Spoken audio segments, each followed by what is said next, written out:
Now, also, Mm. Charlie, can you kind of tell us a little bit more? Because again, I learned so much from your book, so it was great. As far as, can you discuss with us more about the fictitious disorder imposed on another FDIA? Can you tell us a little bit about that?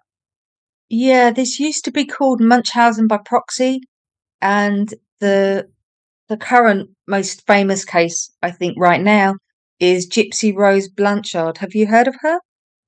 I haven't. It sounds familiar, but I have not. Haven't. Mm-mm. Okay. Mm-mm. She's blowing up on YouTube at the moment. I mean, she she's an extreme case.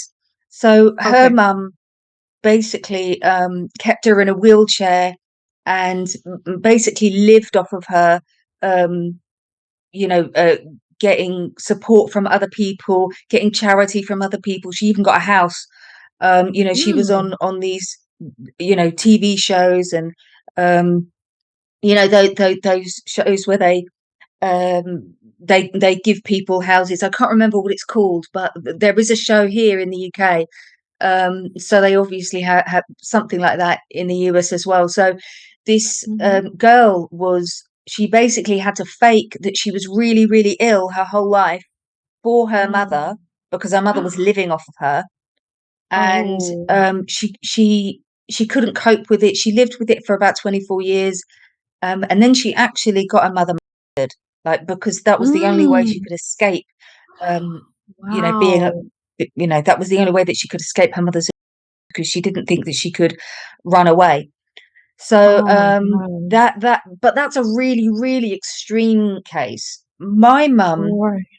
doesn't have an extreme case of Munchausen, but she had a touch of it. Now the really strange thing is when I was ill, genuinely ill, she hated that. I had appendicitis. I almost died of appendicitis because she wouldn't take me to the hospital. I had really Mm. severe food poisoning once, and she wouldn't do anything. She forced me to go to school, even though I had severe food poisoning and I was throwing up on the way to school. Mm. She hated when I was really sick, but she got into this really strange habit when I was about I suppose I don't know, I was 12, 13, 14, that kind of age.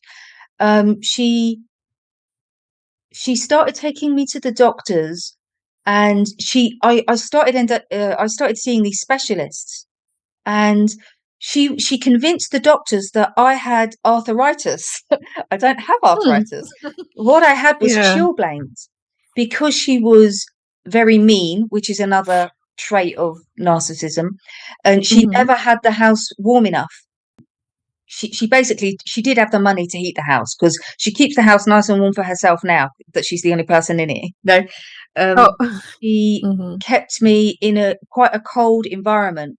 So because the heating wasn't on enough, I would come in from the cold and I would have to sit by the radiator all the time to get any warmth. It wasn't warm enough to heat the room. So I didn't Mhm. know any better as a child. So I'd come Right. in and I'd spend the whole night with my hands on the radiator. So Mm. they'd get all inflamed because of the extreme of coming out from the cold and putting them on the radiators. So I didn't know.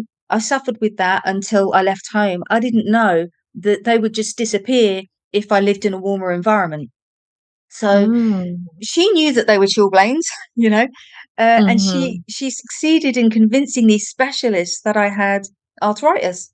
So I was Wow. being dragged to all of these specialists, and then it was like one day she just got bored of it, and the or maybe something happened in the background that I wasn't aware of. Maybe they were aware, or they caught on to her. I don't know, but the appointments just stopped. They just Okay. stopped overnight.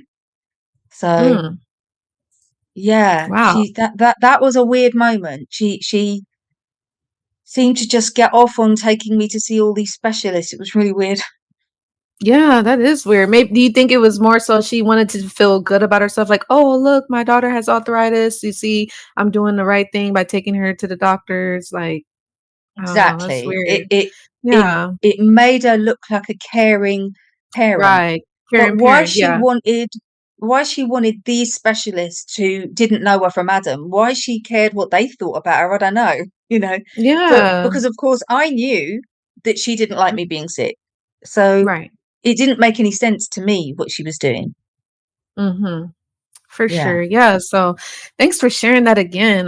That's just I'm sorry again that you had to go through that, but I'm glad that, like I said, you was able to recover and move past it and now you're aware and, sharing it with others. So, Yeah. hopefully again somebody hearing the story, maybe they're dealing with a situation similar to yourself so they can, Yeah. know what to do. So that's amazing.